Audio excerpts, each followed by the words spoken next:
All right, well, welcome to the Sports Guys, another episode. Really happy you're here tonight, and we're really happy to welcome Brad Moore. How you doing, Brad? Good, Tom. How are you? Really glad you're here. We had a great thanks episode. For having me. Had a great episode with your son about a month ago where we were talking about a very similar topic. So we're excited to build on top of that with you. You actually texted me after that episode, and you said, I have some solutions that might work. And so that started getting me thinking that, you know what, we need to bring Brad on and talk about this topic and give some of the updates that have happened in the last month. So sure. So thanks for coming. How you doing, Robbie? Thanks for having me. Doing great. Everything's good. Awesome, man. Well, this is episode 20 for us, a special milestone. And again, really glad Brad's here. Brad, topic tonight, of course, is to build on top of the one we did with Jackson, and that is pay-to-play, NIL, conference realignment, the NCAA settlement that just happened, $2.8 billion, that is going to hit the Power 5 conferences, which is now the Power 4 conferences plus 2. But I just want to get your overall take of where you think college sports is right now, where you think it's going, can it survive? You know, what is the path towards healthiness? Yeah, it's interesting times in college athletics, and having a Division I athlete, obviously, it has gotten me a little more involved and invested in what's going on behind the scenes. And so to me, it's kind of muddy in the waters. There's so much that this is going to open in Pandora's box with all this money flying around to these athletes, and there's so many questions out there. How do you divide it up? And so I think college sports is going to survive. It's just a matter of how are we going to get through this? How's the NCAA going to work through this with these conferences, and which leads us into the conference realignment and Right. What's happening there right now. So a lot of interesting times, a lot of interesting things happening, and I do feel like college athletics is going to be fine. It's just figuring these things out. I'm not a big proponent of pay to play, but unfortunately it's here, just like the portal's here, and it's here to stay. So I think we just have to, we got these cards dealt. We have to deal with them and figure it out. No, I completely agree with you. I think there's no doubt it's here. It's not going to be staved off anymore. So, Robbie, what are your thoughts about the overall state of where college sports is right now? So I agree with everything Brad said. That's basically my sentiment. I really have an old school streak in me that likes the way it was. However, I also realize that we've moved into an era that can't go backwards now. The genie's out of the bottle, however you want to say it. I also realize that what we're really doing is turning these athletes into influencers. That's basically what we're doing. We're paying them to come to our school, and while they're at our school, they're going to be influencing people to go to our car dealerships and our Burger Kings and our so in that way, I don't resent them for making money. I feel kind of sorry for the athletes a little bit, because there's not a natural path anymore where you're real hungry until you get a big contract in the NBA or the NFL, or you're less hungry on your way up now because you're getting paid $500,000 as a starter on a big football team or something like that, or whatever the numbers are. You don't arrive in the NFL as broke and hungry and willing to do whatever it takes. So I think you're going to see more disappointments in the NFL, because a lot of these guys are already millionaires and they're not going to work as hard. So I feel sorry a little bit for some of these guys are never going to reach their potential because they're not going to be driven internally as much. But their moms will get that home that they promised them earlier. And so maybe there's some good out of that for sure. I think college sports is not in a great place right now, but I think it's pointed in a good direction that has a lot of problems that you have to get through, to obstacles, so to speak. Yeah. So I think we're going to be fine. I think at some point the lawsuits will relax. They'll have some agreements on tossing a lot of lawsuits that just don't have much merit. At some point, not 40 years ago, you can't say that I should have been allowed to have NIL, or there's going to be some level of going forward. This is how it's going to be. So I think until we get that sanity in here, there's going to be a lot of insanity, a lot of weird stuff, a lot of strange allegations and weird lawsuits. But I think we're going to be in a good place. I think ultimately it's very weird to have so much money going into the NIL collectives and around the athletic departments. That's got to be kind of concerning because the schools don't have any control over that. So a lot of problems at the moment that I think will all get addressed, and I'm really optimistic about the future. I don't know about the next couple of seasons, but I think you get past that and your sports are going to be in a really healthy place. Students are going to be taken care of, and there'll be some sanity put in here where we'll have some norms. To me, I mean, on your point, I mean, I look at Marvin Harrison Jr. took a pay cut to go to the NFL. I look at Caleb Williams is going to a situation where he already has $10 million in the bank. Is he really going to work hard in the NFL to become the great quarterback he might have been? You have Arch Manning was the third string quarterback for Texas last year, and he made $2.5 million in NIL money. You have the third string running back for Georgia who carried the ball 10 times last year, who's going to make over $500,000 this year in NIL. It's insanity. I don't know where it stops. So the old school part of me, that bothers me, but the entrepreneurial part of me, and actually Jackson, Brad said this quite a bit. He made Rob and I open our eyes up a lot about, you have to look at it from the athlete's perspective. 99% of them will never make the league. And so this may be their one chance to actually make some money for their family and buy a house and do whatever. Yeah. So the entrepreneurial part of me is kind of happy about it, especially the NIL portion of it. I think if you can go out and take your talents and go represent a car dealership, if they want to hire you, go for it. That's kind of how I feel. Yeah, I think that's, you're actually doing something instead of just getting paid. If this car dealership wants you to come do a commercial or come do a autograph signing at their dealership on a Saturday afternoon to bring some customers in, I think that's legitimate. Paying an athlete for their time, for service, and but what kind of gets me is, there's players that are not going to play, but they're on a roster and they're taking up a roster spot and they're going to make money with this pay to play deal. Yeah, that's right. Big money. They may never dress, they may never travel, they may never see the field. From an athlete's perspective, I do think, to some extent, making money here at that level, a lot of them talk about, well, what if I get injured? What if I have a career-ending injury and can't make it to the NFL? In that regards, I do kind of think there is some validity to it, but I think everybody getting it, I guess it's got to be an all or none type of situation. So, there's all kinds of things that they've got to unravel and figure out with this pay to play. I think interestingly, the NIL is going pretty good. Interestingly enough, my girlfriend's best friend has a daughter who's a softball pitcher for Clemson, and she made something like $80,000 last year in NIL, and she's just a softball pitcher for Clemson. So this money is trickling down to all sports. This isn't just football anymore. This is everyone's going to get paid. Doesn't matter what sport you're in. The lacrosse players at Virginia, who we follow, including my cousin who plays there, these guys are going to get paid, and that's just how it is. And so the challenge for these organizations going forward, they're going to have a $21 million salary cap, which of course will increase over time. But how do you divvy up $21 million across 34 sports? Like how do you do that? And you need almost a capologist from day one in your organization. So that's going to be a challenge. I think to Rob's point about the litigation, I think that there's two paths. One, judges are going to have to start throwing these lawsuits out, especially when it's 20, 30 years ago. It's not fair. There's a certain level of fairness to the NCAA. So some of those suits will have to get thrown out. And the second thing, I really, truly believe this, the Congress will have to step in at some point. or else the NCAA is going to go broke.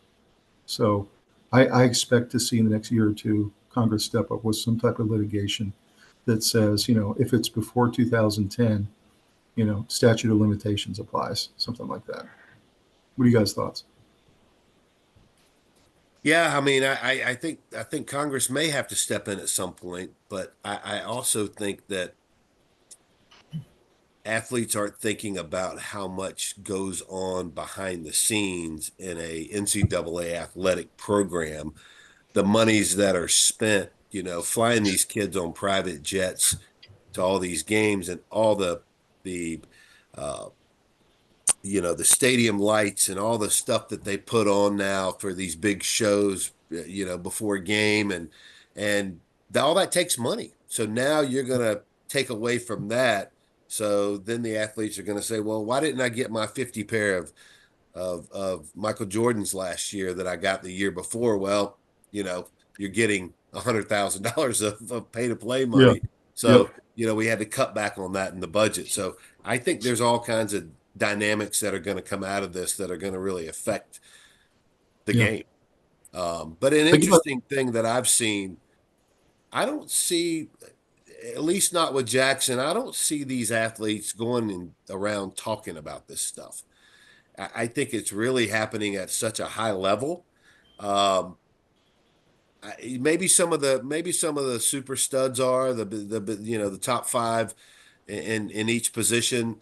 But I don't see these kids going around saying, well, I'm going to go here because, I'm getting $100,000 or I'm getting $500,000 or, I know some of the big guys are moving because they're getting millions of dollars, but I don't see this at the top of their agenda. Okay. So you think the average run of the mill athlete is still focused on the sport, is what you're saying? That's right. That's right. And getting playing time. Rob, what do you see there? That's good to hear. I don't have a good sense of everybody's motivations. I believe when they say that most transfers are happening for the right reasons, which is playing time, and or some kind of development that's not happening, or they know it would happen more at another school. NIL, I don't have a good sense of where we are in this process. I don't know. I just know that we're in a mess and that it needs to be. I can't quite see what the picture is going to look like, is basically what I'm saying. Right. What's interesting is what was interesting, Brad, is leading up to your son Jackson's episode, the schools were trying to push athletes toward the NIL programs and towards the NIL collectives, right? Mm-hmm. And that was just 5 weeks ago. So now the rumor is that schools are now trying to discourage the NIL collectives, and they're trying to bring more of that money back in-house. They want the booster money to come back into the programs. They don't want the booster money going to the NIL collectives anymore because they're starting to see it's sapping money out of their programs. And I think what they thought originally was that those NIL collectives would be additive, would be additional monies on top. But what they're seeing is what's actually happening is the boosters' money is going towards the collectives and not towards the programs. And so all of a sudden now you've got this tug of war where schools are trying to bring some of that money back in to the programs because they see the writing on the wall. They're going to have huge holes in their budgets, I guess you could say.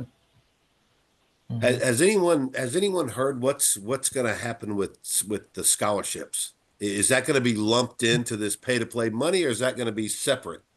Apparently the scholarships are going out the window, and you can have as many scholarships as you want now with this new settlement. However, they're still going to have rigid rules on how many people you can dress on game day, how many people can be on your active roster. So what I think is going to happen is big programs, Alabama, Georgia, Michigan, they're going to stock all kinds of athletes on something like a scout squad. And they'll still put them on scholarship, but they'll be kind of developmental players for the future. But they won't be actively on the active roster. They'll just be kind of developmental players, but they'll still be on scholarship. That's what I think will happen.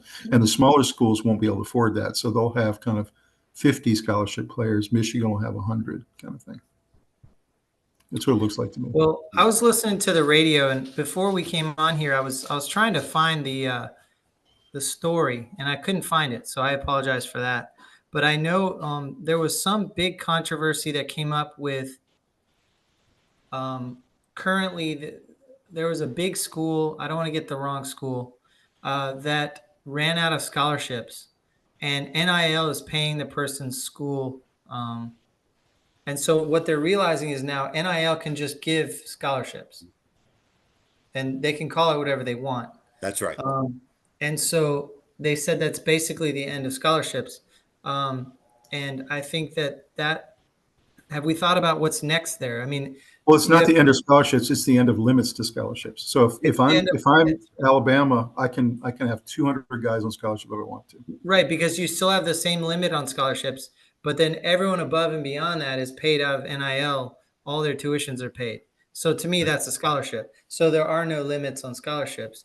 So where does that leave us? I mean, does that affect schools in a way that you can manage? I'm not sure. And also, Brad, your son's scholarship right now is not taxable, correct? That's right. I was getting ready to say that. So you make a good point, Rob, leading into if you get the NIL money and you have to use that money for your scholarship, it doesn't count towards the NCAA scholarship cap. Right. That money's not taxable. The NIL money is taxable. Right.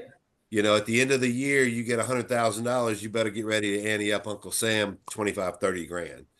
Yeah. And we've seen instances where kids have blown through the money and don't have the money to pay Uncle Sam. So, there's a lot of things that these institutions and programs need to think about with regards to that, because these kids don't know. They don't know the tax implications to that money. Yeah, they've never handled money like that before. That's right. If I'm the athletic director of a major Power 4 conference now, 4 from 5, I'm hiring a capologist. I'm hiring a slew of accountants and tax attorneys to work with my players to keep them out of trouble. It's the whole staff within an athletic department is going to completely change. It's not all sports anymore. A lot of it's business. That's right. And it's becoming like a pro franchise. That's what it is. So what are they going to be, 1099s? I mean, they can't be W-2s, or they're going to be employees of the university, which brings out a whole nother umbrella of issues right. for the program. And we're going to talk about that when we get into the presentation. But now you're under Department of Labor. Now you're under Title IX. You're under all these different laws that they've been trying to avoid because they don't want them to be employees. But I don't think they can avoid it now. If you're going to distribute $21 million in salaries, they're going to be employees. Right. Just how it is. Then you got to pay unemployment. You got to pay Medicare. You got to pay FICA. So yeah. What happens when a player gets fired? Is there a 7? Yeah, that's right. It's really, really good points. Well, any final thoughts before we move on to our presentation? No. All right, let's roll. All right, so this is episode 20. We're calling it the pay-to-play and NIL updates from the NCAA settlement and conference realignment.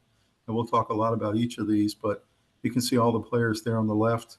The Department of Labor, as we mentioned, Title IX, CAPA, of course, the NCAA and basketball organizations are the big daddies there. All of them will be involved in this process going forward. So the NCAA settlement itself, it happened on May 23rd, 2024. So about a month ago, the NCAA and the leagues, they backed a $2.8 billion settlement, essentially settled 2 lawsuits that were out there, the 2 big ones that were done by attorney generals. One was the state of Virginia, and the other one was the state of Tennessee. And it set the stage for current and former athletes to be paid. The class action suit in federal court was filed and requested $20 billion in damages for back pay, all the way back to 2016 in all sports. So it wasn't just football, basketball, all sports. The judge in the case told the NCAA they were likely to lose under monopoly laws, and essentially, told them they needed to settle or else they were going to be in big trouble. So they went ahead and settled. It dissolved those 2 big lawsuits, and what it set up was the power schools are all going to pay $30 million a year for 10 years. So you're talking $300 million for each Power 5 school. The discussions also discussed a framework for an additional $21 million salary cap for each D1 school going forward that they could distribute in any way they want across all their sports to anybody that they want. It also was not mandatory. So if a school wanted to opt out of the salary cap and not pay salaries, it could also do so. So you're talking about the big schools that want to be competitive now have added $51 million a year in costs to their overall school athletic budgets. And NCAA President Charlie Baker, with all the commissioners of the conferences, came out and supported the settlement and essentially said this is an important step for the future of college sports. So what are you guys' initial reactions to this big settlement? Yeah, it's a big settlement. It's a lot of money, and I think this could cause a lot of problems for the NCAA as an organization.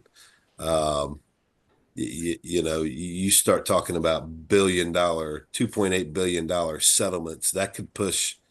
I don't know what kind of money the NCAA has, but that could push somebody into bankruptcy pretty quickly.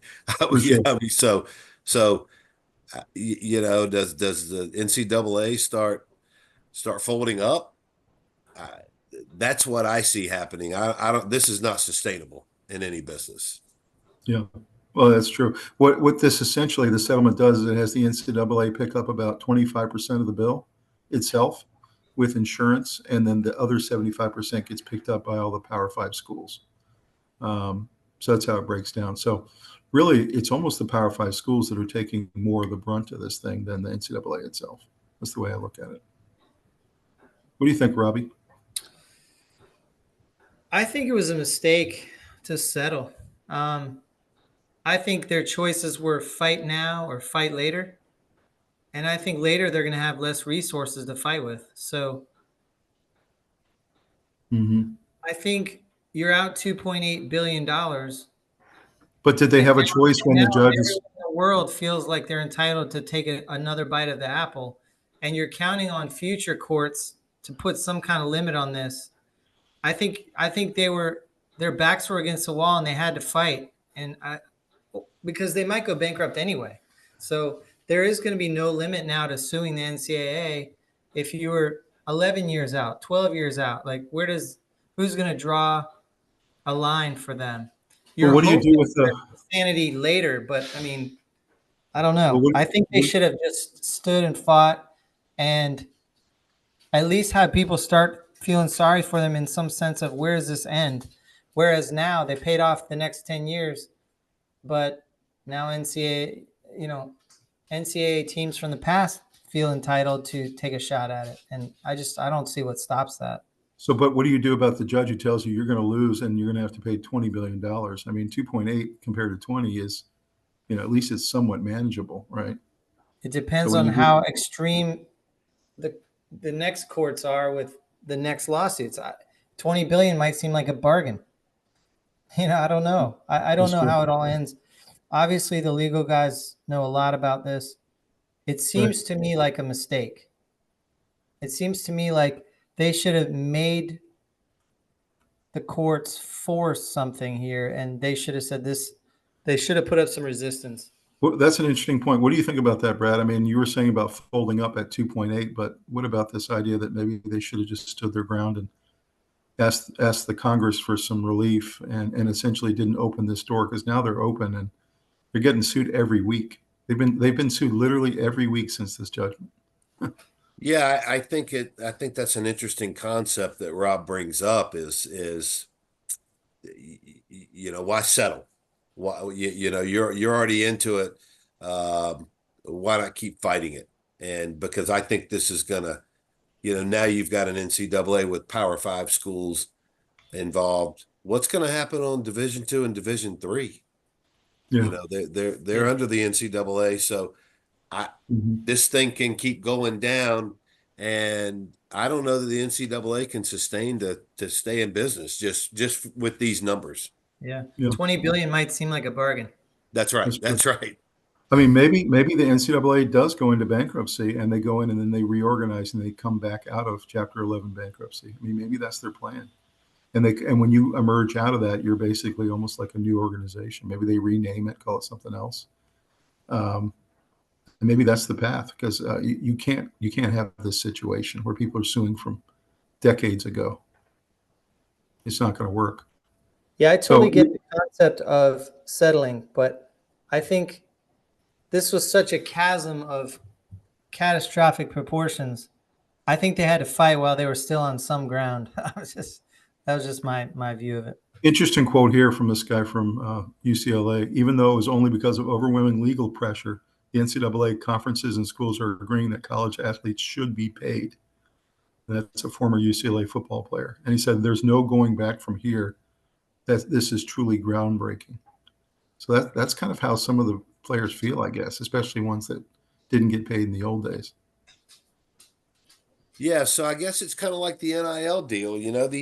Some of these athletes from years and years ago. You go back to the 1983 NC State team, and they're wanting money. They've sued the NCAA for that, and they're wanting money for the use of their name, image, and likeness. I think if they could have started it and moved forward, but now you're going back to 2016 through 2023. And Tom, you and I had a conversation about this. What Yeah, about we the did. athletes in 2010? It's just going to keep going back. And Right. when's it going to stop? It can go all the way back to when the NCAA was started. So It's true. there's really no end. It's kind of a bottomless funnel. It's true. So another note here, some of the money will come from the NCAA's reserve funds and insurance.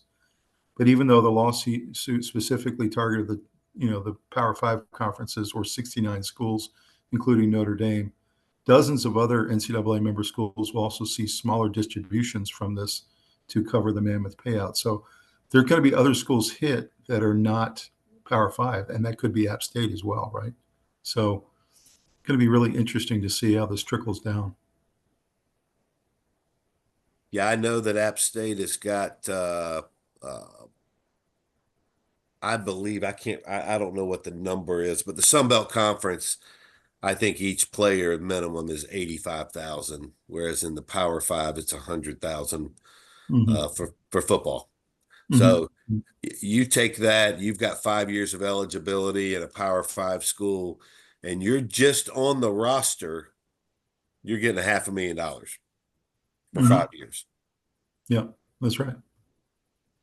Yeah, it's kind of mind-boggling. This is interesting, this quote down here at the bottom. I think the schools know it too. This settlement, though undesirable in many respects and promising only temporary stability, is necessary to avoid what would have been bankruptcy of college athletics. And that's from the Notre Dame president. So I think these guys know it. I mean, they know this is a disaster. It's a ticking time bomb. This was just a temporary stopgap measure. And I don't know. I'm not overly optimistic of where this is going unless the courts or Congress step in and do something here.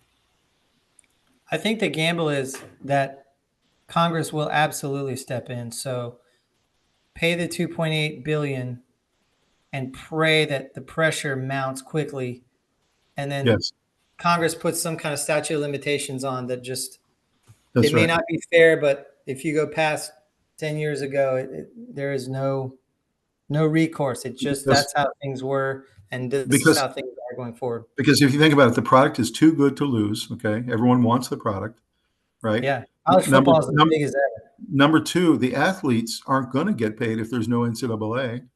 So going forward, athletes, they've got to want the NCAA to survive.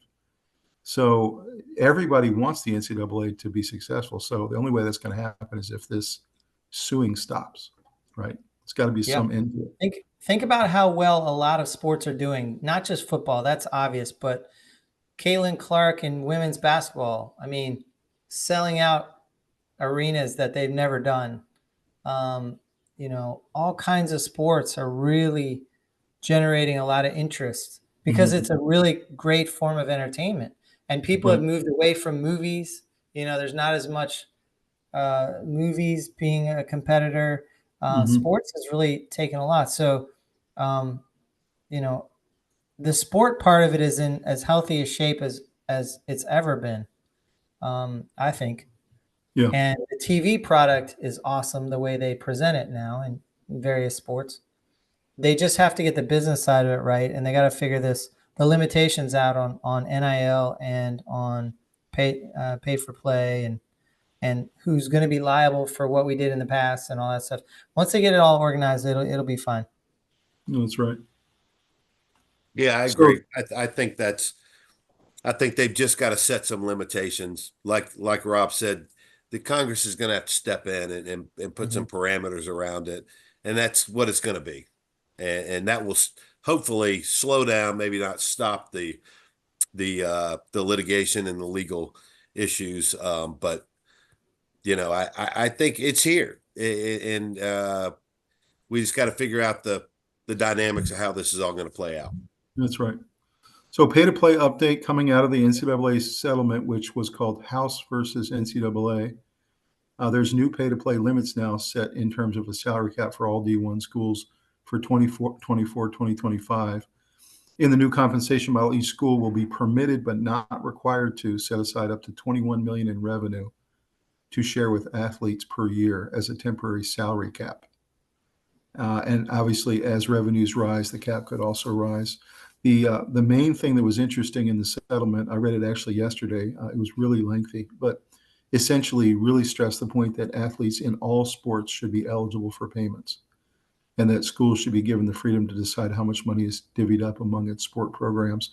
So I'm sitting here when I'm reading this, imagining that if you're a basketball school, you're going to funnel most of your money to the basketball athletes. If you're a lacrosse school, your lacrosse players are going to be the highest paid guys. If you're a whatever school, football school, obviously, you'll get most of the football players get most of the money. So it can be really interesting. They're trying to move to essentially a copy of an NFL or NBA model where there's a salary cap, so there's at least some fairness and some parity across the sports.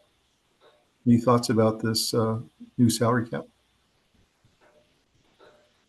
What concerns me is that the schools are going to be given the freedom to decide how the money is divvied up. So if you have these big programs, your Ohio States, Michigans, Alabamas, and they decide we're going to use 20 million of the 21 million of football, Right. then guess what happens to high school athletes? They're going to want to go to those programs, Right. because That's right. Tom, you had said earlier about the kind of a scouting or practice That's squad that they will have. Kids are going to go where the money is. I mean, That's right. the reality. But do you have any illusion that that's what's going to happen? I mean, I think that's what's going to happen, right? The football schools are going to be football schools. Agree. Yeah, the money's going to go where the income is coming in. So, like I Tom don't said, think I don't think ultimately that's where we're going to end up. I think that 21 million is just the beginning. I think it's going to be a lot higher than that in the future. Yeah, for sure. I think they're going to get a big cut of the TV deals and then call it a day. And it is what it is. That'll be your cap. X% of the TV deal goes to athlete fund, and the athlete fund, they'll put in place rules that every sport has to get some percentage of the revenue. Everyone gets 5%, and then football gets up to 20 or 10 or 10% or whatever it is. So I think there'll be some formula like that, and they'll get rid of the cap number. It'll be more of a function. But don't you think the athletic department and athletic director, they're going to spend less time focused on building good sports teams and much more time about things like cap management, right, and budget management? It's terrible. It's terrible because they're going to spend a lot more time stopping trying to develop the 18-year-old kid and more about trying to get the transfer who can play right now. Right. And, high school athletics is already suffering some, and it might just keep getting worse. What do you think the salary is going to be for the guy who's on the crew team or the girl who's on the track team? Or ladies golf or something. Or ladies golf, yeah. Exactly. Well, interesting. What when you look at an NC State and they have pretty high level athletics across the board, even Yeah. their swimming and diving and obviously their baseball, women's basketball, men's basketball, and football. They have Wrestling. Yeah. some pretty high level athletes across the board. Yeah. So, it's going to be a little more challenging for them versus when you look at, Yeah. A Virginia school Tech. that is heavy into to one program or not. Virginia Tech that just follows football pretty much. Correct. I mean, it's not a criticism. They have some good teams, but they never have enough talent to win anything except football. They are competitive. Right. And that's all they really care about for the most part. I don't want to speak for Virginia Tech fans, but I'm just saying, if you talk to them, most of them will tell you, we don't care about anything but football. Because, Virginia fans will bring up, you guys haven't won any championships and whatever. Yeah, But, we tease them all the time because we have 30 trophies in our national championship trophy case, and they have 0. And it's because we focus on baseball and lacrosse and swimming, and we have 5 swimmers on the Olympic team this year, and we're much more broad and spread out in terms of talent. So yeah. but yeah, So schools are going to have to decide: are we just a football school? Are we just a basketball school? I don't know if Creighton plays anything but basketball, but they're in the tournament every year. Right. Um, you know. So another note down here at the bottom, whether the new compensation model is going to be subject to Title IX. There's a lawsuit out there right now that's going to decide that, and they think it may go all the way to the Supreme Court. So Title IX is under a lot of different pressures. So we'll find out later. But in terms of whether the schools are going to be able to bring their NIL activities in-house or not, that's being decided this year as well. And it seems like there's going to be a tug of war between athletic programs that are trying to bring money back in-house that has now funneled its way towards these collectives, these booster-run collectives. So there's going to be a tug of war between booster money, whether it's going to be inside or outside the system. So that's going to be really interesting to watch. Final thoughts on pay to play? I think it's here, boys. I think we just have to, the government, Congress is going to have to get involved. They're going to have to set the limits, and it's going to. NIL kind of went through this phase where people weren't real sure about it in the beginning. The portal, it's gone through some of its changes as well. Mm-hmm, but I think as things are evolving and as we're seeing things happen, I think it's all going to work out. No question. Well, I hope Jackson gets $500,000 in salary over the next 4 years. Yeah, that'd be nice. That'd be nice. And you make sure that happens. So some other notable lawsuits that have come down. Brad, you mentioned members of the NC State 1983 national championship team have sued NCAA and Collegiate Licensing Company for unauthorized use of their name, image, and likeness. And they're essentially looking for back pay. 10 players total have signed this filing in Wake County Superior Court. And this will be really interesting to watch. I personally don't think they have much of a case. I mean, unauthorized use, it was a completely different system back in the 1980s. So I don't know about unauthorized use, but what do you guys think about both being NC State guys? This wonderful team that we all rooted for, beating Phi Slamma Jamma, but now they want their cut. I think it's absolutely insane that they would even think that they could go back to 1983 and sue the NCAA for something that was just put in place in the last 2 or 3 years. Mm-hmm.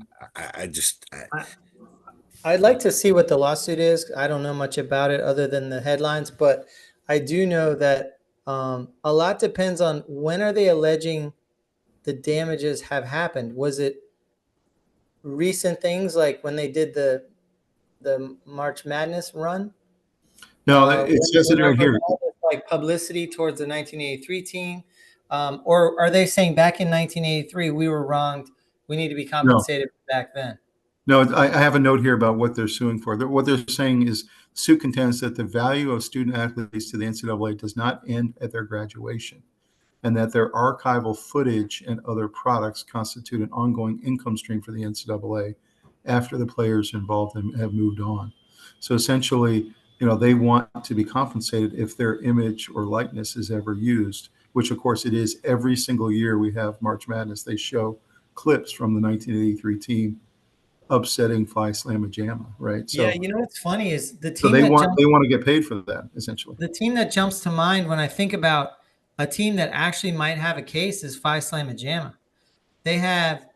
They created this brand that still has value. They never won a championship, but they were one of the hottest college teams of all time of any sport. I mean, Mm-hmm. they created this fictitious, like, super godlike team that, you know what I mean? That was just unbelievable. And NC State was just super hard nosed, tough, and one not scared of them and took them on and beat them. But Phi Slamma Jamma, the way they did their branding, they might have a case. I'd be interested to see if the court tries to thread the needle here, Brad, and says, look, we're not going to give you money from 1983 to 2024, but because the new system has come in now around NIL, we're going to grant you, some interest in your NIL going forward in the new system. I wonder if the court's going to try to thread the needle like that. Essentially now, if anybody uses their name, image, likeness going forward, they'll have to pay for it. So are they going to do that across the board for every athlete that their name, image, and likeness gets used? If the Superior Court rules that way, I would say it's going to completely reset the law, and you're not going to be able to use old clips. Like you couldn't use old clips of the old, Christian Laettner turning around, making that incredible shot. All those types of things you'd have to, you could use it. You just have to get permission, right? You're not going to be able to show national championships ever because. Yeah. Or like you remember the Heisman pose that Desmond Howard did in the end zone against Michigan, that kind of thing. Or I guess he was against Notre Dame. I think that's where sanity will win out at some point, because that doesn't make any sense. Yeah, because this isn't fairness. 1983, the last 40 years, you're going to have to pay for it. No, that's not fair. Nobody thinks that's fairness. But if the new system resets this and gives them some type of new right from now going forward, that might be something we have to deal with. I don't know. So it's interesting. Something that just came to mind. If Michael Jackson's song, even though Michael Jackson is no longer here with us, if his song gets used in something, his estate gets paid for it. That's right. They do. Royalties, yeah. They get royalties off of that. So, I don't know how you make that analogy with sports, but certainly I guess they could have some sort of a case that when their name, image, or likeness gets used, they have to be paid for it. Like Jim Valvano's estate, does his estate get paid for him running around the court like a crazy man? Right. It's interesting. What about this NC State University itself? Doesn't NC State have an interest in, any kind of clip of one of their sports teams that they sponsored? It's not just the players. I think the university also would possibly say that they should be paid by the NCAA every time they use their clip. I don't know. This is all new ground, guys. Mm-hmm. This other lawsuit here is interesting. It was a class action lawsuit facing the NCAA that is looking like it's going to hit the NCAA here in the next year. It's $900 million in new damages, and it was a case upholding a case of former West Virginia football star Sean Alston that prevents the NCAA from having any limits on educated-related compensation. Athletes That's from it. From their That's schools. the one. It's West Virginia. Yeah, and essentially what they're saying here is that you can't put limits on how much education assistance that a player can get. So if they want to stay on at school and continue on scholarship and get a master's, get an MBA, whatever, you can't say, no, you've already done your 4 years of eligibility, you're not eligible for a scholarship. And that's what the NCAA has been doing for all these years. Mm-hmm. And so now these players are starting to look for compensation because they were denied the ability to further their educations for free at the university's expense. What was interesting is this past week, a very important figure added his name to this suit, and that is Oklahoma State running back Chuba Hubbard, who's now with the Carolina Panthers. He's added his name to that, and he said that he was denied the request to continue his education in grad school with Oklahoma State, and is essentially asking for compensation. What were you going to say, Rob? We're in a weird place where it feels like it's unclear whether people are asking for reparations or royalties. Or both. It feels like people are asking for both at the same time, but making the case for reparations if you're from 1983 trying to be made whole, and royalties for going forward. I don't know. I think we need clarity on this situation, and I think that'll only happen through, I guess, lawsuits and legislation. So, Rob, you had heard of this West Virginia lawsuit before? That was the guy I was talking about. Yeah. They added him as an extra scholarship, and that completely obliterates the limit on scholarships. Right. Okay. That was the guy, Sean Alston. That's who they were talking about on the radio. So, Brad, what are your thoughts about this other lawsuit, kind of getting money for NCAA education-related expenses and compensation? Yeah, I think that once again we're going backwards, and it has to do with either royalty or reparation, and I think the royalty holds a little more validity than this does, because they're saying that they had 4 years and only got 3 years of scholarships. Right. And exactly. So they're wanting to be compensated for that fourth year. Yeah, but when you total it up against all the athletes who want this in this class action, it's a $900 million judgment. Right. So right. Just pile that on top, right? Yeah. I mean, it once again, it goes back to the sustainability of the NCAA and how much is enough. I mean, I'm sure this is only the start of the lawsuits that are going to start piling up. Yeah, I just can't imagine. I think there's really no way forward without the NCAA going bankrupt and then coming out being called something else and just saying this is new. I think they're going to go bankrupt and come out as something else, and I also think Congress is going to step in. I think Congress 100% has to. If Congress is going to do it, it's got to be in the next couple of years, because they can't let 900 million and 2.8 billion and keep whacking at the NCAA. They'll never make it. Yeah, that's right. They got to move fast if they're going to try and save the NCAA. Otherwise, let the NCAA fold, and then everything that has to do with NCAA is wiped out, and then let's start a new league system. And a lot of people are saying that, the conferences are going to be the different levels. Yeah, potentially. Instead of Division I, Division II, Division III, there'll be more divisions, but each one will be like the top conference will be the SEC football. That'll be Division I. I mean, they're going to go to something like what they have in baseball. I think they're going to have, major leagues, AAA, AA, single A. Yeah, exactly. That's all of them professional, all of them making salaries, but making less based on what level they are. That's what they're going to have to move to, I think. Yeah, single A guys are making like 50 grand. Let's talk about NIL. This is all about name, image, and likeness. Of course, there used to be very strict rules on how much the NCAA would allow in terms of college athletes profiting off their name, image, and likeness. That all changed a couple of years ago. Now NIL is not only allowed, but is encouraged and has become the revenue sharing model of college football and really college sports. And these NIL collectives have popped up all over the place, run mainly by boosters and booster-related organizations. And as I said before, schools have started to get alarmed because a lot of the money that used to come into their programs are now getting sucked out into these collectives, and it's becoming uncontrollable in some ways. But I'd love to hear, Brad, your thought about NIL deals. I know Jackson has had some interaction with it. Yeah, once again, I think that it if it's done correct, it's okay. I think if an athlete is paid something for a service and they do something for a company or for an individual, and they get paid for it, or their jerseys purchased, or there's something with a cup with their name on it, whatever Mhm. that may be. Certainly a small percentage of that to go back to them. I think that's perfectly fine.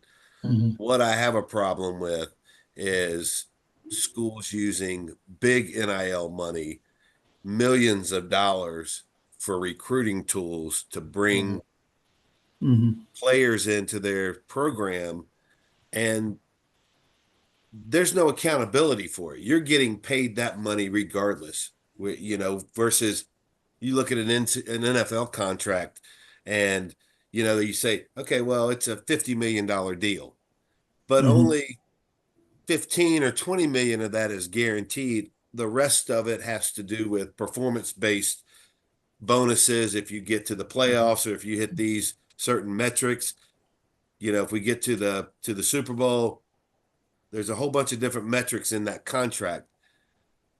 On an NIL deal, if you're going to pay a quarterback $2 million to come for this year, and he gets $2 million regardless of whether he does good or bad, Yeah. or gets them to a bowl game, or gets them to the championship game, that player gets paid.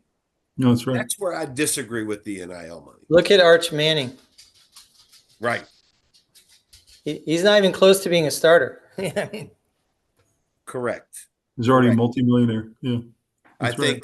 I think the if you're a pretty good Power 5 quarterback, I think the bottom number is $1 million. Mhm. It goes up from there. That's Uh, crazy. That's more, by the way, than Brock Purdy makes in the NFL. He that's makes right. 850K. So he's making less than all the starters in D1. So I think if you're Pretty going crazy. to do this, I think there has to be some accountability. So if we're going to give you $500,000, then in order to keep these kids at the program, Mhm. why don't we pay that money over a period of time? So, yeah. we get same thing they do in the NFL. Here's your Mhm. contract. It's for 4 years or 5 years, whatever the terms Yeah. are. Yeah. If we get to a bowl game, you get X. If your tuition is part of that. Um, Yep. if you have uh, uh, so many tackles or so many sacks, whatever those metrics may be. But put it that way, instead of a quarterback going and getting $2 million from Oklahoma, and then leaving and going to Ohio State to get $2 million, so Right. now that they can move Right. through the portal a couple of times, and not, with not having any penalties, they can Yeah. get a few million dollars. That's right. Rob proposed this in the Jackson episode, Brad. He said essentially you should have to sign at least a 2-year deal, and to give some stability to college football and college basketball. You should sign at least for 2 years before you Right. can move again, especially when you're getting paid a salary and you're getting NIL and getting all these things. We can't have this situation where they're jumping every year. It just doesn't Right. work. Right. Or there should be limitations on the number of jumps. Like, for instance, you could do something like you're allowed to do as much NIL as you want in year one. Year two, you're allowed to get as much as you want. If you transfer, then you're allowed to get as much as you want. But if you want to transfer a second time, you can't get NIL money or something like that. Or there's a big limit on how much you can get. Or Do you think this is moving eventually to like a draft, like an NFL draft? I think it is, right? I can imagine a situation where Caleb Williams is the number one pick out of high school going to USC or Oklahoma, and he has to sign a 2 or 3 year deal. And if Lincoln Riley goes to another school, he's got to stay because he's under contract. I don't know. This is the professionalization of this sport. So Yeah, and then what happens with the high school seniors? Because now you've got um, kids coming up from Division II, Division III schools, getting in the portal, moving around there, and it's really trickled down to the high school kids. So you look at like Dabo at Clemson who doesn't even go in the portal, Right. and Right. because they want to develop kids, and I'm a firm believer. I think Nick Saban retired because of all this stuff, because he No was question. big into developing young men and Yeah. developing kids. Yep. I mean, you have Jay Wright left basketball because of that. Coach K left because of that. Roy Williams left because of that.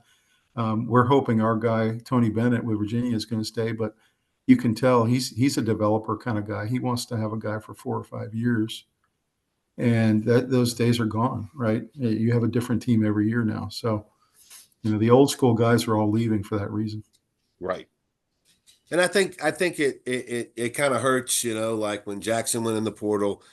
The main thing for him was, and what I told him was, the number one goal for you is you got to play.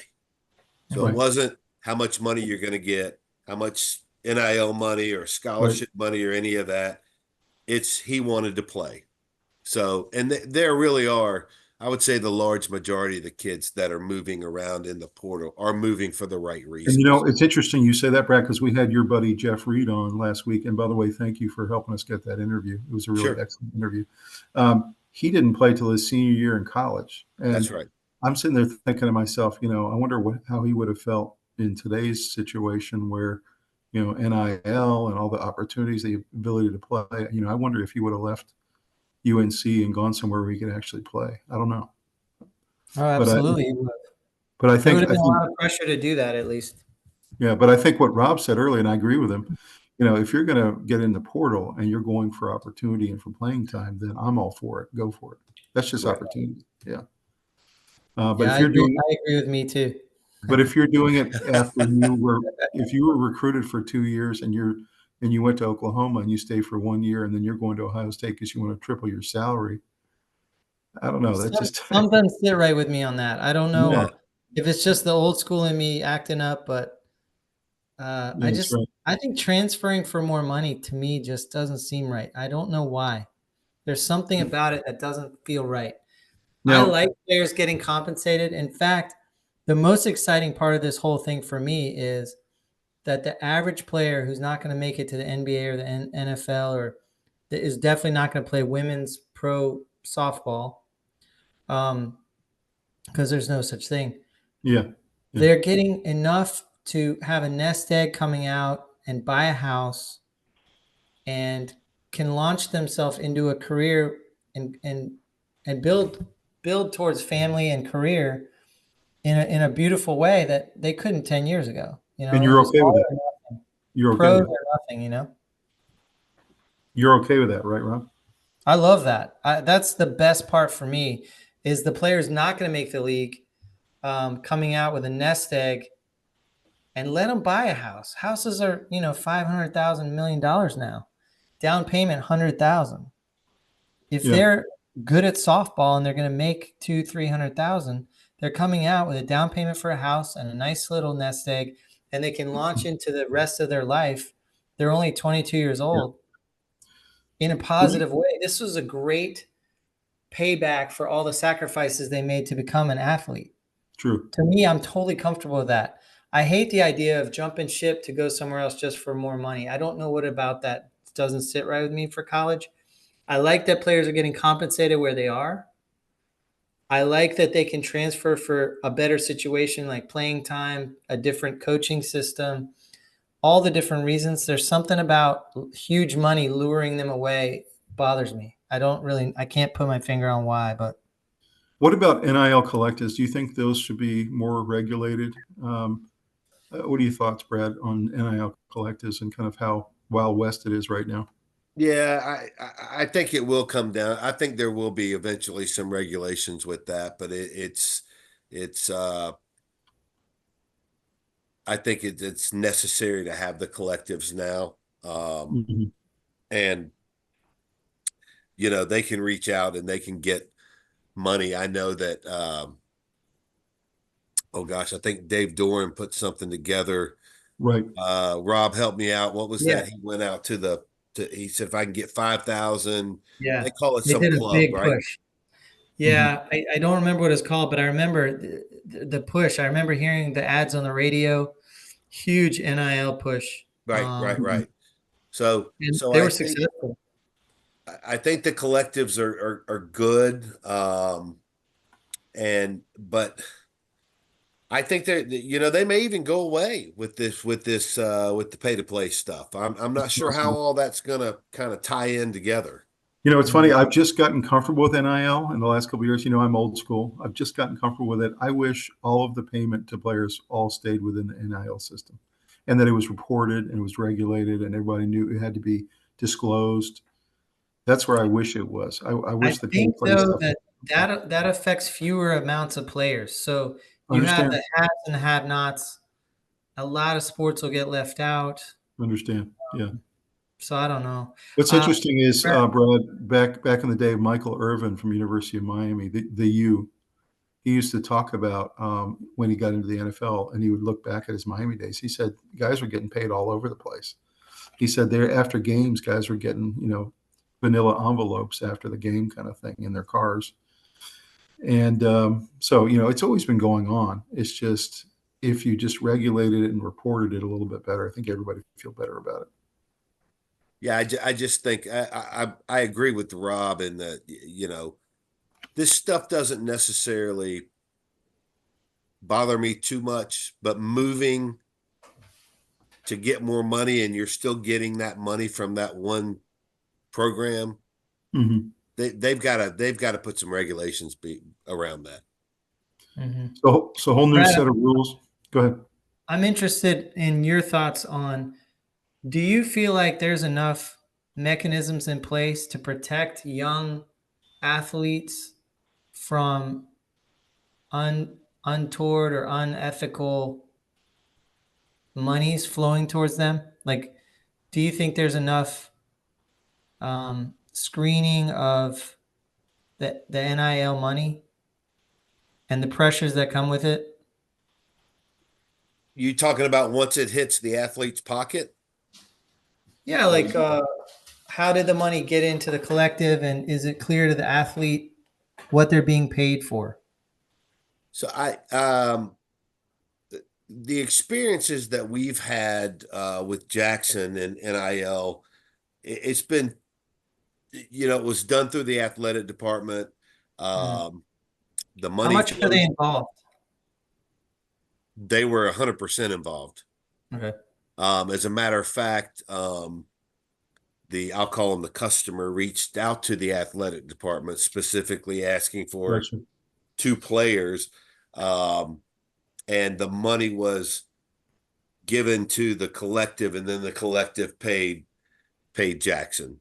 So, Gotcha. and then obviously, and there was a 1099 that came along with that, which opens up a whole nother thing Mm-hmm. that Tom, and I think Rob, you were in with Jackson on the whole tax implication that these kids are unaware of that Right. money has got to be taxed. And Jackson was, until we sat down and talked about it, he was not aware that it was going to be taxed either.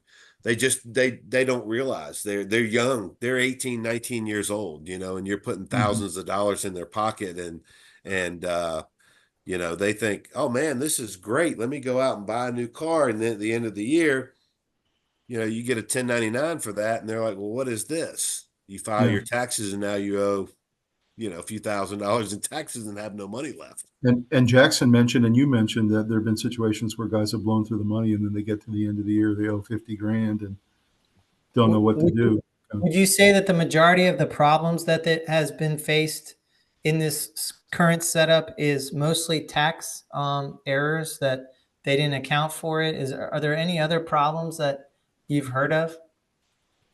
No, I think if things are, look, I still think there's money floating under the table. But No doubt. I do think with these big NIL deals, when you have a company involved and that company is donating money, a booster may be a little different, but if it's a company's going to want, company's going to have a CPA that's going to hold them accountable for where that money went. And the government, the IRS is going to hold them accountable for that too. So I think they're doing a pretty good job with with where that money funnels through and how it gets to the player. Because there's going to be audits on the program side, and there's going to be audits on the company side, and there's going to be audit with the IRS from a individual. Do you know if there's limits on like beer companies and things like that trying to get students to make commercials? I don't know. I don't know whether there's any limits on that or not. I've not seen. I do know that I saw Bryce Young before he became a Panther when his last year at Alabama. He was doing that. I think it was a Bud Light commercial or one of those commercials where they had the transfer portal and everything. So I've seen some athletes in beer commercials already. I never have. I haven't either. Bryce Young did. Yep. Okay. So, but anyway, new rules for 2024 slated to take effect August 1st, 2024 is the ability for athletes to pursue NIL opportunities without limitations. So this is new. Basically, NCAA conferences and universities, none of which can put any kind of limitations or restrictions on how much money or how many NIL opportunities a player can go for. So that's definitely a situation where they've completely opened it up now. And this includes endorsement deals, sponsorships, commercial activities. What's interesting is they're keeping in place the rule that NIL deals must be independent and not tied to enrollment, performance, or team membership. And essentially, they can't be contingent upon continuing enrollment at an institution. So they really are completely separate from the university altogether. And there are new disclosure measures that are in place for third-party NIL service providers to try to regulate it a little bit more. So in some ways, they're loosening it up and opening it up more, but in other ways, they're putting new regulations and reporting requirements. So what do you guys think about these new rules? Yeah, I think it's just it's part of the business, and I think you have to look at NIL as a business. And as this rolls out and plays out, they're going to start allowing obviously some third parties to get involved and start going out and promoting specific or certain athletes. And certain athletes are going to bring in more money and more NIL money than others are. But I think it kind of levels the playing field. It's all about marketing your athlete and what that athlete can bring to the table. And so,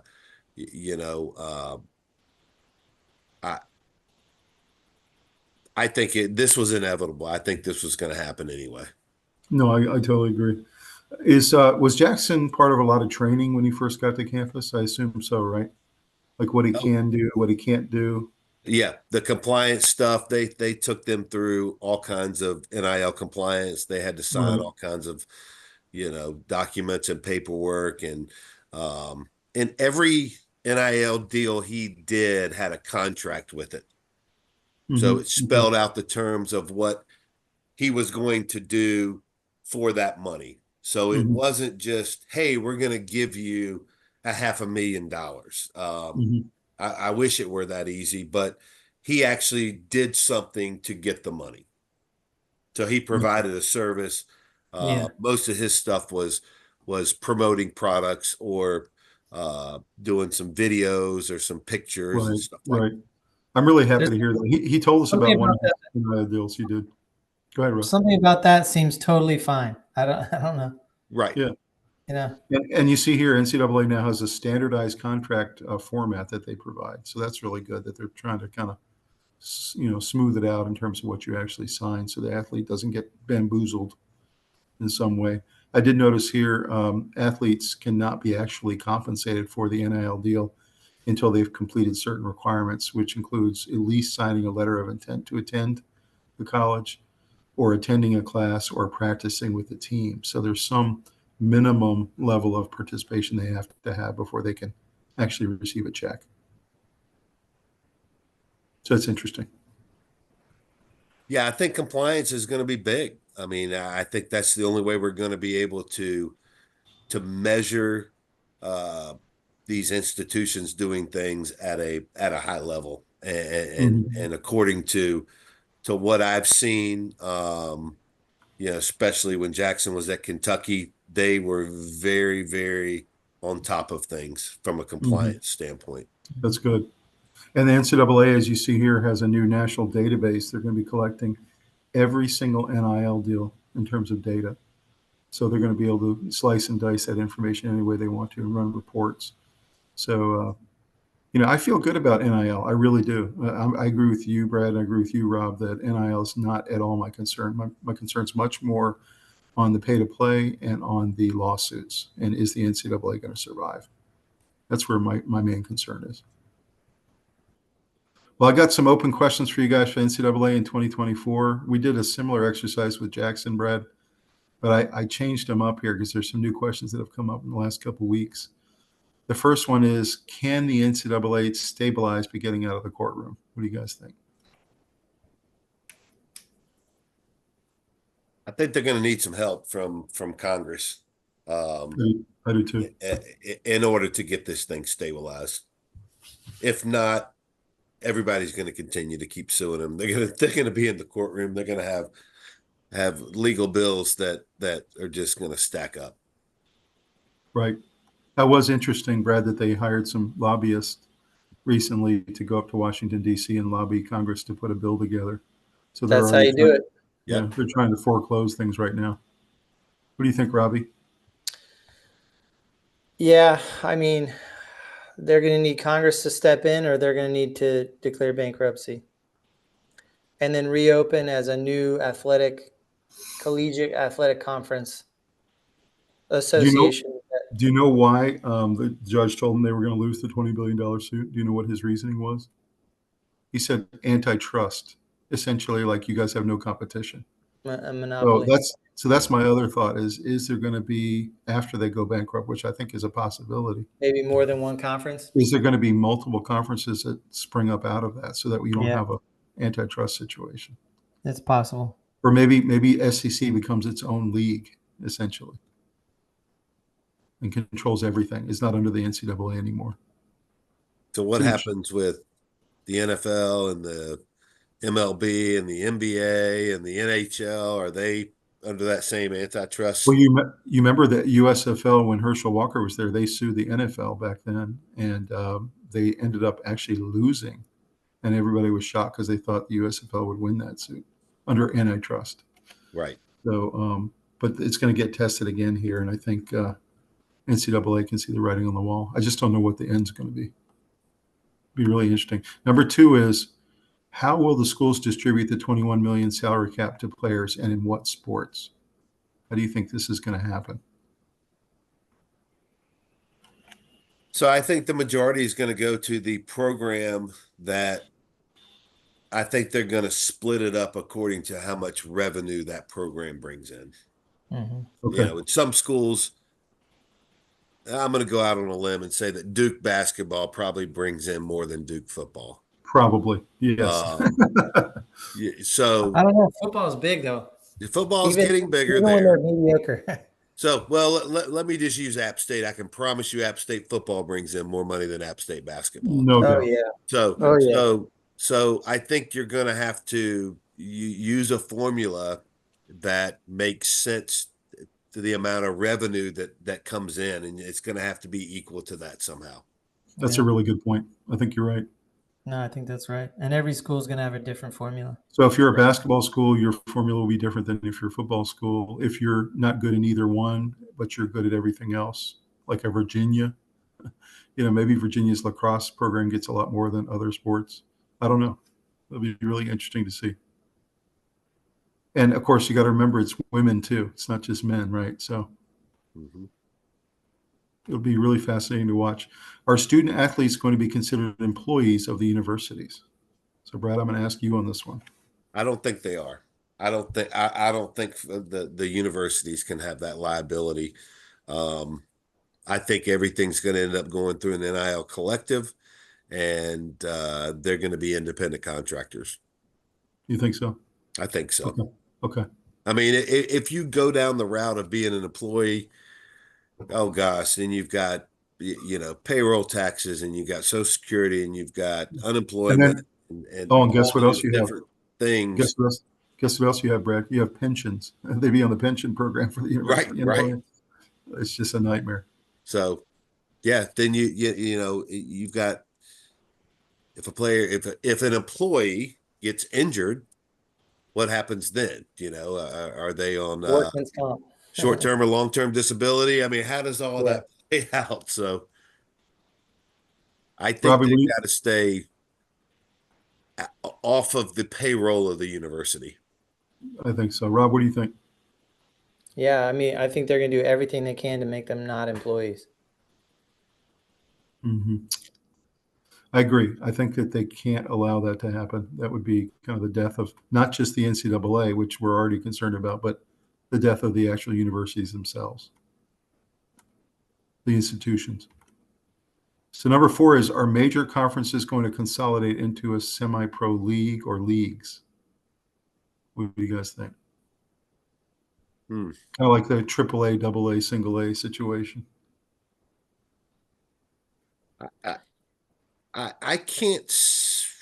I'm not quite sure that I think that is going to happen. Will there be some sort of semi-pro league at some point? Possibly. But are the conferences going to consolidate to that? I don't believe they will. In other words, you know how we have the NFC, AFC, are we going to have kind of, Big Ten on one side, SEC on the other, big mega super conferences that are actually one side of the pro league, the semi-pro league? I don't know. I mean, I could definitely see that occurring, kind of mimicking what the NFL has done with the NFC, AFC, and all that. But as far as a semi-pro league, I'm not sure that I think they'll keep it on a collegiate level, separate from the NFL. But they may start mimicking how that looks like conference-wise. Like the NFL, yeah. Correct. Interesting thing I thought of, Brad and Rob, the other day was, is there going to be any incentive for schools to go to these bowl games anymore? The Tostitos.com bowl, where, you know what I mean? Like, the costs are already so high for these programs. Are these schools going to start opting out of the really lesser known bowls because the expenses to get there are going to be so much higher than anything they could get out of it? It'd be really interesting to see if the bowl system collapses. What do you guys think? I think the bowl system's not going to collapse. I think it's a benefit on multiple levels. It's a net gain money wise for the teams, but also it gives them extra practice weeks that are extremely valuable apparently in getting you ready for spring ball. So when you do not go to a bowl, you don't get to do those practice weeks. So I think going to a bowl is tremendous for every program, and I think that will continue. Are there some bowls that are kind of barely worth it? Yeah, but I think generally the system will continue. I don't know if it'll always look the same, but as far as semi-pro league, I think a lot depends on if the NCAA can withstand the storm of lawsuits and get help and then stop it, or if they're going to have to go under and come back up as something else. If they come back up as something else, anything's possible. In terms of the bowl system, it will continue. I agree, but I'm just wondering if more schools will start opting out because the expenses are bigger than the upside. I don't know. It'll be interesting. I will say they want those games to continue because, of course, sports gambling has become a huge part of college sports and pro sports. And the pro gambling organizations want as many games as possible to be on TV so that they can have people come to the window in Vegas and put their bets in. So there's a lot of incentive to those bowls happening. Number 5 is, can we keep sports balanced between the haves and the have-nots and make sure we create some parity? What do you think, Brad? Yeah, I think it's going to take time. I think these things are going to work their ways out. But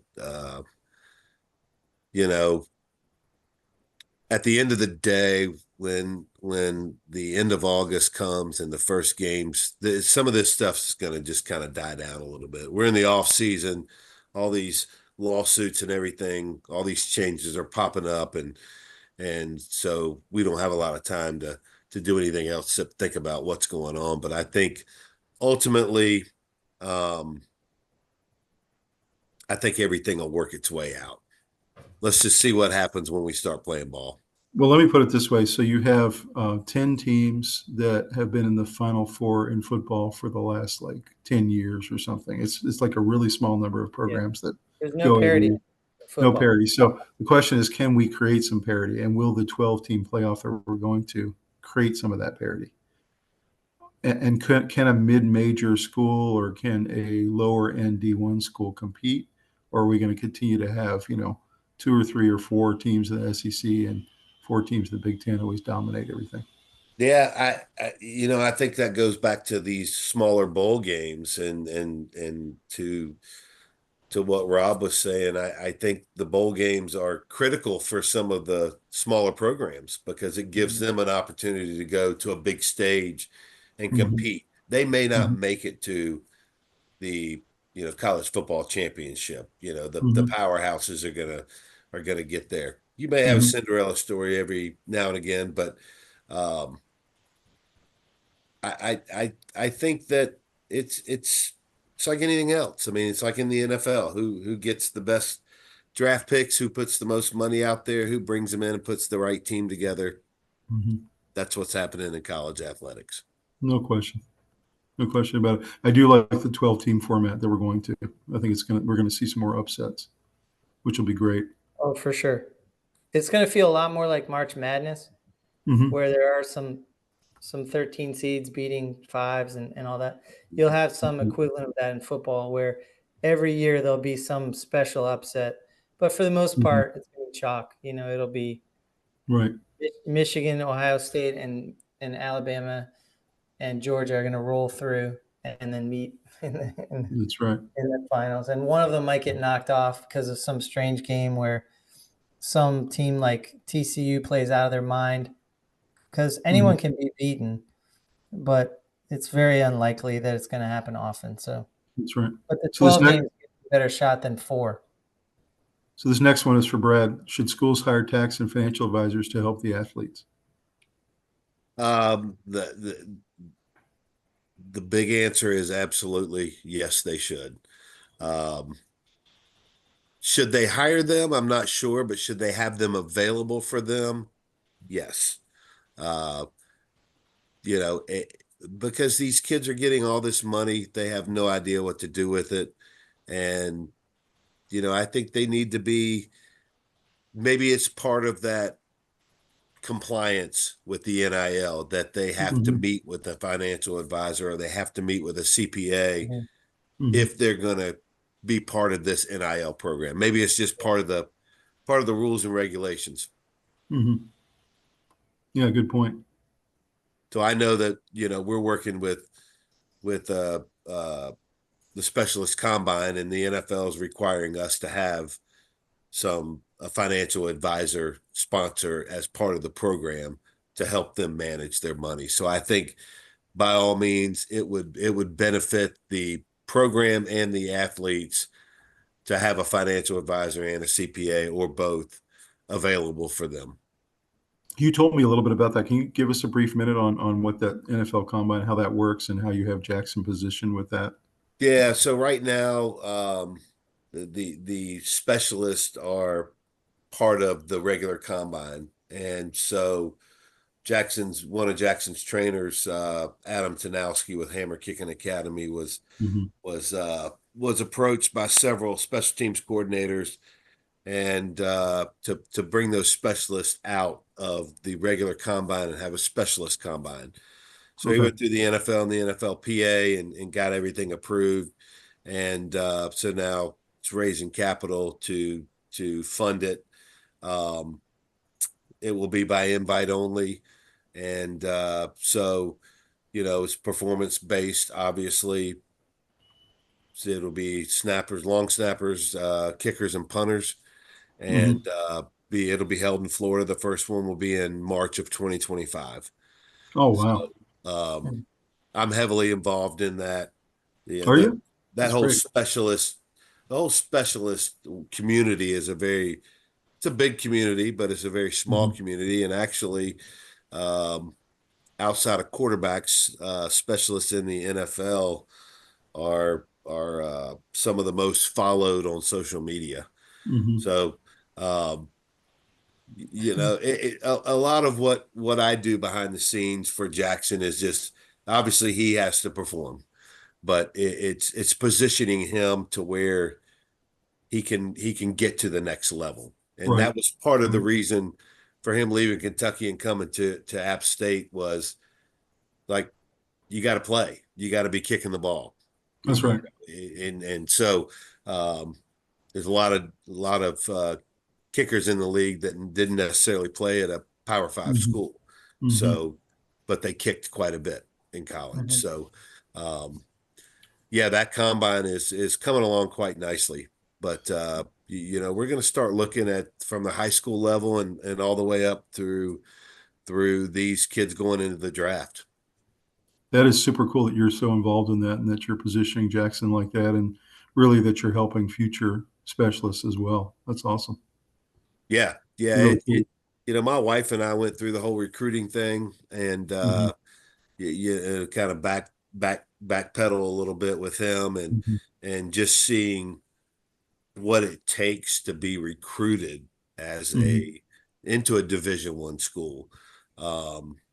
From a parent's perspective, and then you look at the athlete's perspective as well. But Mm-hmm. some of these kids 15, 16 years old, it's how are they processing all this stuff that's going on? Yeah, And so that's right. it's kind of interesting. It is. Next question is, how do we minimize impact on less popular sports? Will they lose funding? What do you guys think? Robbie, what do you think of this one? Depends on the sport, depends on the school. Um, I think it remains to be seen, actually. And you have to think, if budgets are getting squeezed, right, and you have money going out the door to pay off lawsuits, and costs are going higher, and retaining a football team is going higher, and that's your revenue sport, then it just makes sense that things are going to have to get cut, I would think. And it's going to probably be the lesser known sports. But some of the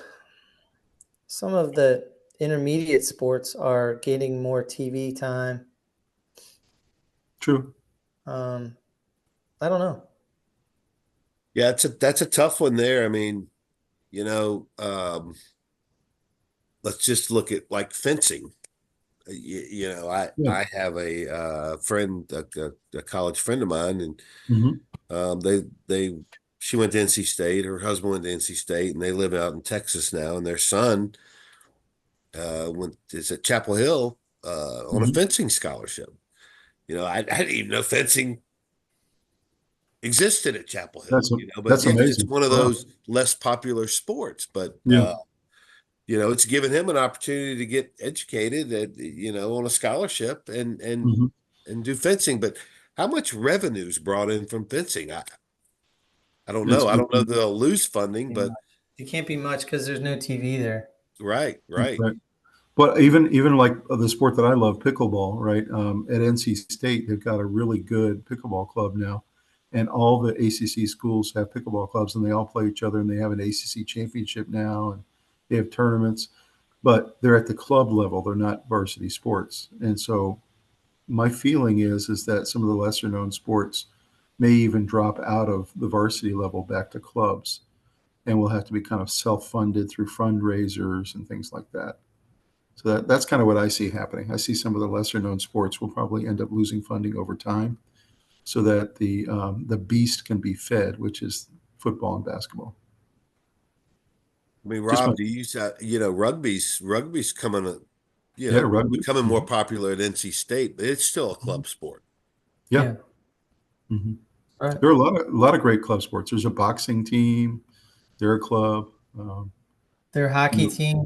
Hockey teams club. Yeah. Well, Mm-hmm. Do they get any funding from the university? I think they do, but I Okay. don't know. Do I don't know they? if it's from the university or boosters. I wonder if it's from, that fee that students pay every semester, the athletic fee. I wonder if some of that goes to some of the clubs potentially. I don't really know. Yeah. All right. Last question. How do we save rivalries, and are rivalries dead in this new crazy realignment area that we're in? What do you guys think? I don't think they're dead, but I'm not sure how we save them. I don't know the answer to that. I think it looks bleak while we're going through the realignment, all these upheavals in funding and financial questions. I think once everything settles down, some old rivalries will survive, and then some new ones will be born, and Or will the you have a mediocre ones will situation, go away. What? or will you have a situation like Clemson and South Carolina? I mean, South Carolina used to be in the ACC, and yet when they left to go to the SEC, they continued that rivalry game every year. So will schools insist on, like I know I was reading that University of Virginia and Virginia Tech, who get funding from the Virginia State Senate and Congress, there's some kind of law in the state of Virginia that they can't be split up, or if they are, they still have to maintain the Commonwealth Cup game every year. So there's going to be, I wonder if there's situations like that where if they end up in different conferences, they still have to play each other. Yeah, I mean, look at if Florida State ends up in the SEC, Florida State might take on a new level of rivalry. You never Right. know. No, that's right. But even if they don't end up in the SEC, and let's just say they go to the Big Ten, Florida State goes to the Big Ten, that Florida State rivalry is still going to be there. Yeah. Florida yeah. State's going to be in Tallahassee, and Yep. Florida's going to be in Gainesville. No different than Chapel But, Hill and Raleigh. but imagine a SEC game that the winner goes to the SEC championship. That rivalry game is pretty special, you know. Yes, Mhm. yeah. Or if they met in the SEC championship, that'd be a blood match. Like that'd be pretty exciting. Right, And everyone they'd want to watch that. Everyone would tune into that. I'll tell you, of all the things I'm the most concerned about, the number one is for NCAA to survive because I love college sports. But I'd say my number two is this one, is that I love the rivalries. I love rivalry weekend, Brad, as you talked about. Even some of the early rivalries they have early in the season, like Notre Dame USC is playing early this year. I don't know. I just this is something we got to figure out a way to save. I think a lot of the rivalries started suffering when the conferences started growing. When you have North Carolina having to go out to Cal, that's just never going to be a rivalry. Mm-hmm. You know, It's it's true. just not. Very So, true. but it's taking them away from games where they could be playing a more local proximity where everyone can get to each other in a bus. You know, Mm-hmm. those days are over, and I think a lot of the rivalry excitement kind of goes with it because the fans aren't traveling as much, and so I don't know. I think they'll try to hold some together as much as they can, but I think you also have to look at, you looked at, when I was at NC State and Chapel Hill were huge basketball rival. I mean, it was unbelievable, and that kind of disseminated over to for basketball. It's now the Duke Carolina rivalry is probably a little more prevalent than the NC State Chapel Hill one is. Yeah, it is. Although football, there's still that huge rivalry. So it's actually gotten better. Like I think that's more intense than maybe I was about to say, actually, the NC State UNC football rivalry is much bigger now than it used to be. Yeah, I think some good things may come out of it, but I think that was my point. Is some things might get stronger while others are suffering, and it'll just be the new norm. That's all. Matter of fact, my son Ashton went to NC State, and he said that they used to want to beat UNC football the most, but they wanted to beat Duke basketball the most. So that was interesting to me that, they had different rivalries based on what the sport was. It's interesting. Obviously, Duke, and even though it's not played every year, there's still that ECU NC State rivalry. No, that's true. It's not an in-conference rivalry, but they still go head to head. Who is App State's biggest rival? I would say probably Georgia Southern. Georgia Southern. Okay. Got it. Well, we'll see. We'll see if they can maintain some balance to these rivalries. Well, guys, final thoughts on kind of this whole college mess that we're in and how we're going to get out of it. What do you guys think? Solutions. So I think the solutions are going to evolve. I don't know that there's really any solution today that is the answer. But I think the NCAA will figure it out. I think these conferences are going to figure it out. I think college football, college sports is going to survive. We just kind of have to sit back and let things work their way out. And unfortunately, it's out of our control, but I think we can work through it and guide the athletes, hopefully, and help them realize that, look, you're there to get educated, you get there to play a sport, and first and foremost, just go have fun. Yeah, I would agree with that. Robbie? I think nobody wins if the NCAA gets damaged beyond repair. Everyone knows that. Everyone's in the same boat on that one. College athletics is in a very good place with competition and exposure on television. And so there's a lot of positives. I do think this is a mess that will evolve into something more stable. And when that happens, I think it'll be more obvious what's happening with rivalries and conference realignments. And I think some more changes will happen as a result of that. But I do think, generally speaking, the mess is a set of obstacles that they're going to clear over and get to a better place. And then everyone will figure out what NIL is supposed to look like, what pay to play is going to be ultimately like, and what all the new rules are going to be governing these things from wherever it came from. So they'll be okay. But it's not real pretty making the sausage. I agree with both you guys. They're going to figure it out. Sports will survive. I do think there's a 50-50 chance NCAA will go into bankruptcy and emerge as some new form. Maybe even change their name or become separate leagues. You might have a football league, a basketball league.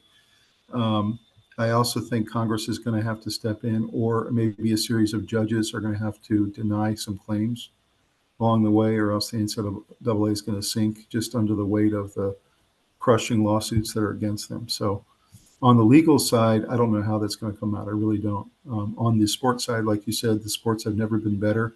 The athletes have never been better. The competition's never been better and more popular. Sports betting has made it even more popular. The TV ratings are through the roof for football and basketball. So I think they'll find a way through it. I think this is going to be a rough couple years, and we're just going to have to hold on tight.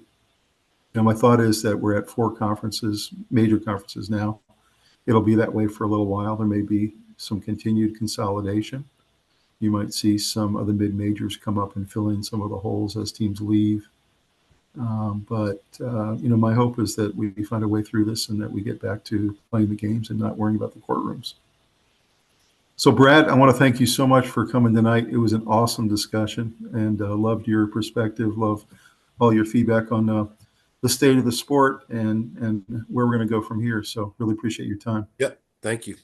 Appreciate you. Thanks for coming, Brad. Yep. Absolutely. So we're going to be looking for Jackson, how he does this fall. We'd love to come up to a game with you maybe this fall if we get a chance. Yeah, 100%. Love to have you guys up. Be cool to go up there and see. What a great football town that is. Love it. I've never been to a game there, so August 31st will be my first one. That's exciting. Yeah. We can go step in Sugar Mountain, Tom. Exactly. Yeah, and keep us up to date on the whole specialist combine thing. That's really interesting. I'm interested. Yeah, absolutely. It's a good thing. You think Jackson's going to kick that combine? What spring do you think he's going to participate? Oh, it'll be a few more years. A few more years. Okay. It'll be a few more years. Yeah. Yeah. Sounds good. So probably his junior year. Oh, okay. Yeah. Yeah. Awesome. Yeah. So. All right, guys. Well, make sure you like this video. You subscribe to the channel. Really happy we had Brad on, and look forward to the next episode coming up. You guys have a great night. Yep. You too. Thanks. Peace.